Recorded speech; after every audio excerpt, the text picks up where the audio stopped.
ہر عمل کا ایک لطف ہے، ہر عمل کی ایک حلاوت ہے، اور وہ حلاوت بندہ اتنی دیر تک اس سے متمتع نہیں ہو سکتا، اس سے فائدہ نہیں حاصل کر سکتا، اور وہ ایمان کی حلاوت اور لذت پا نہیں سکتا جب تک اس کی نظر پاک نہیں ہوتی۔ اگر کوئی بندہ چاہتا ہے کہ میرے باطن میں انوار چمکے تو رزق حلال کا اہتمام کرے، ورنہ سینہ روشن نہیں ہو سکتا، جو مرضی کر لے۔ اگر رزق پاک نہیں ہے تو سینے میں روشنی نہیں آ سکتی، اور اگر نظر پاک نہیں ہے تو عبادت کی حلاوت نہیں مل سکتی۔ نماز پڑھتا ہے، سجدہ کر رہا ہے، قیام کرتا ہے، بس ایک مشق کر رہا ہے، لیکن اس کی ایک حلاوت ہے، اس کا ایک سرور ہے، اس کی ایک لذت ہے، اس کا ایک کیف ہے جو مومن کے سینے کے اندر جو ہے وہ چھا جاتا ہے۔ ذکر کا ایک مزہ ہے نا، اس مزے کو حضرت سلطان باہو کہتے ہیں نا، اندر بوٹی مشک مچایا اتے جان پھلن تے آئی ہو۔ پھر وہ کیفیت بنتی ہے کہ نہیں بنتی ہے؟ تو وہ سرور بندے کو نہیں ملتا جب تک اس کی نظر پاک نہیں ہوتی۔ اگر نظر بگڑ جائے تو من سننا ہو جاتا ہے، اندر کچھ نہیں رہتا، اور پھر اگر انسان زنا جیسی بری خصلت میں مبتلا ہو جائے تو پھر اس کے پلے کیا رہے گا؟ اللہ تعالیٰ نے فرمایا کہ کرنا تو دور کی بات ہے، لا تقربوا الزنا، اس بری خصلت کے قریب بھی نہ جانا۔ اس لیے مبادیات سے بھی روک دیا گیا، مبادیات سے بھی منع کر دیا گیا۔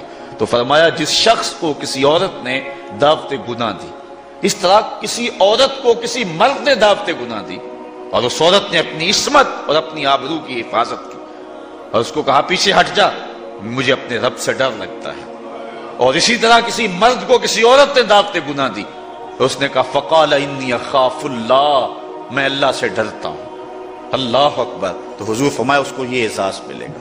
امام یافعی نے روض الریاحین کے اندر لکھا ہے کہ ایک نوجوان کپڑے کی دکان پہ کام کرتا تھا، اور تھا بڑا پارسا اور بڑا خوبصورت، دل کا بھی ستھرا تھا، ظاہر کا بھی ستھرا تھا، من بھی سونا تھا اور تن بھی سونا تھا، بڑا خوبصورت تھا۔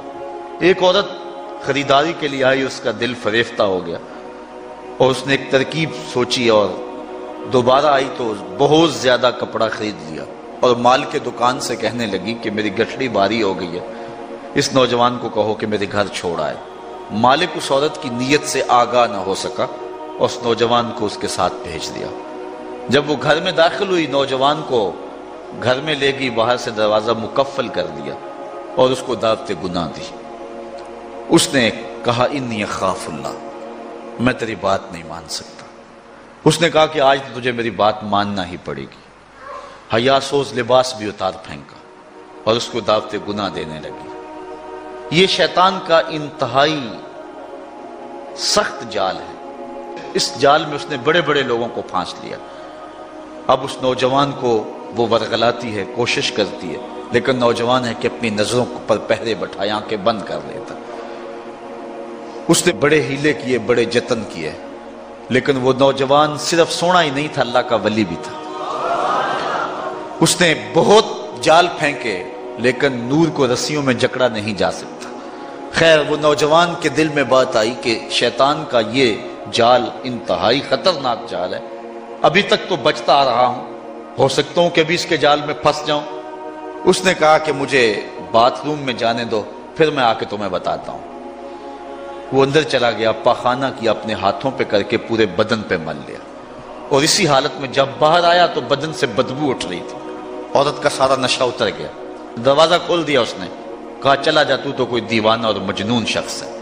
جب وہ دروازے سے باہر نکل رہا تھا، دل ہی دل میں اللہ کا شکر ادا کر رہا تھا، مالک میرا تن گندا ہو گیا، من تو ستھرا رہا۔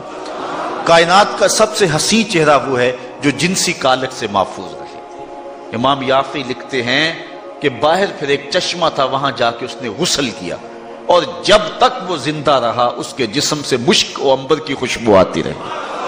اب جب وہ فوت ہو گیا، لوگوں نے دفن کر دیا، یہ خوشبو اس کی قبر کی مٹی سے بھی آیا کرتی تھی۔ یہ اعزاز دیا اللہ نے، اس کو یہ تکریم دی۔